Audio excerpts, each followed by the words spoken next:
Assalamualaikum warahmatullahi wabarakatuh. Saya Safira Salsabila, NPM 202214500051. Saya mahasiswi dari Universitas Indraprasta PGRI akan mempresentasikan tugas mata kuliah Ilmu Sosial dan Budaya yang berjudul Manusia dan Peradaban.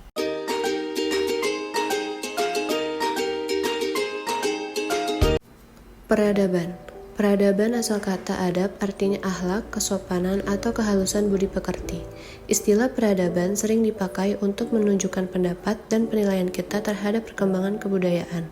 Pada waktu perkembangan kebudayaan mencapai puncaknya, wujud unsur-unsur budaya yang bersifat halus, indah, tinggi, sopan, luhur, dan sebagainya. Maka, masyarakat pemilik kebudayaan tersebut dikatakan telah memiliki peradaban yang tinggi. Wujud-wujud peradaban. 1. Moral, yaitu nilai-nilai dalam masyarakat dalam hubungannya dengan kesusilaan. Norma, yaitu aturan, ukuran, atau pedoman yang dipergunakan dalam menentukan sesuatu benar atau salah, baik atau buruk. Kedua, etika, yaitu nilai-nilai dan norma moral tentang apa yang baik dan buruk yang menjadi pegangan dalam mengatur tingkah laku manusia. Estetika, yaitu berhubungan dengan segala sesuatu yang tercakup dalam keindahan, mencakup kesatuan atau unity, keselarasan atau balance, dan kebalikan atau kontras. Aspek-aspek peradaban. Manusia adalah makhluk ciptaan Tuhan yang terdiri atas tubuh dan jiwa sebagai suatu kesatuan yang utuh dan yang paling sempurna jika dibandingkan dengan makhluk-makhluk yang lain. Yang pertama, akal, berfungsi sebagai alat berpikir dari sumber ilmu, pengetahuan, dan teknologi. Kedua, nurani, berfungsi sebagai alat merasa, menentukan kata hati, dan sumber kesenian. Yang ketiga, kehendak, berfungsi sebagai alat memutus, menentukan kebutuhan, dan sumber kegunaan. Faktor yang menyebabkan tinggi rendahnya peradaban. Yang pertama, pendidikan. Yang kedua, kemajuan teknologi dan ilmu pengetahuan. Hubungan manusia dan peradaban.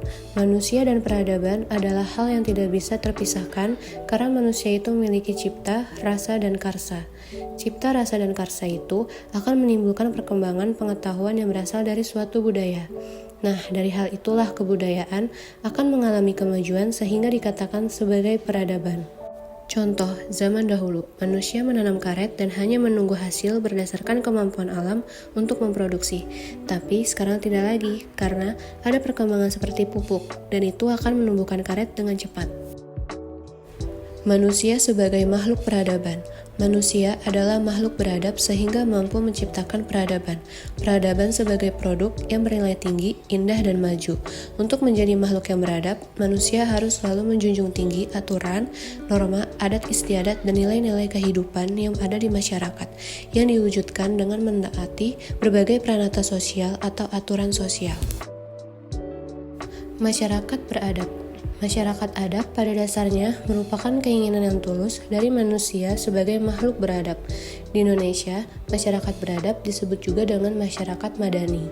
Masyarakat madani adalah masyarakat yang menunjang tinggi norma, nilai-nilai, dan hukum oleh penguasa teknologi yang beradab, iman, dan ilmu.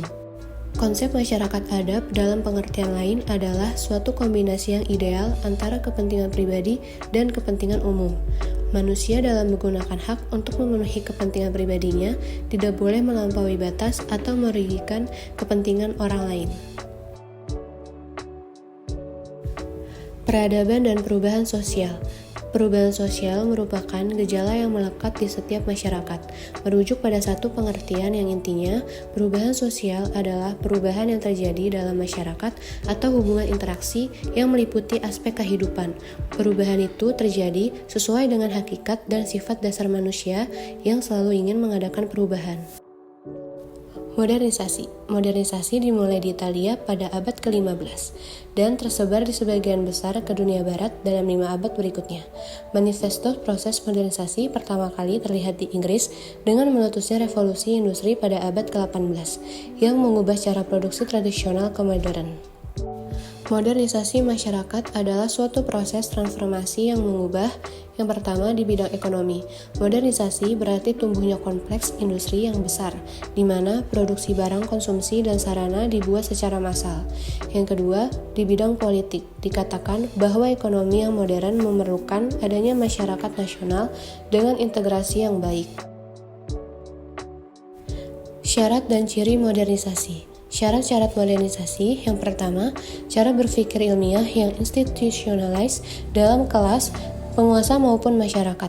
Yang kedua, sistem administrasi negara yang baik yang benar-benar mewujudkan birokrasi.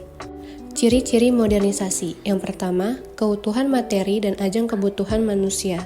Yang kedua, kemajuan teknologi yang industrialisasi, individualisasi, sekularisasi, diferensiasi, dan akulturasi. Yang ketiga, modernisasi banyak memberikan kemudahan bagi manusia. Dan yang terakhir adalah problematika peradaban. Dampak globalisasi terhadap peradaban manusia akibat globalisasi, diantaranya masyarakat mengalami anomia, tidak punya norma atau heteronomi, banyak norma. Sehingga terjadi kompromisme sosial terhadap hal-hal yang sebelumnya dianggap melanggar norma tunggal masyarakat.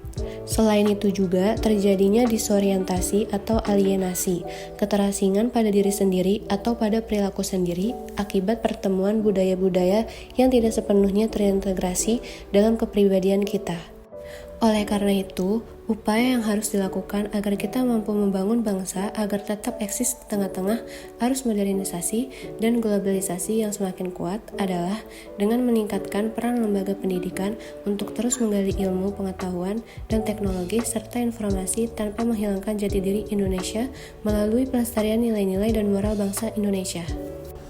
Sekian presentasi dari saya, semoga dapat dimengerti dan dapat diterima oleh teman-teman semuanya. Kurang lebihnya mohon maaf. Wassalamualaikum warahmatullahi wabarakatuh.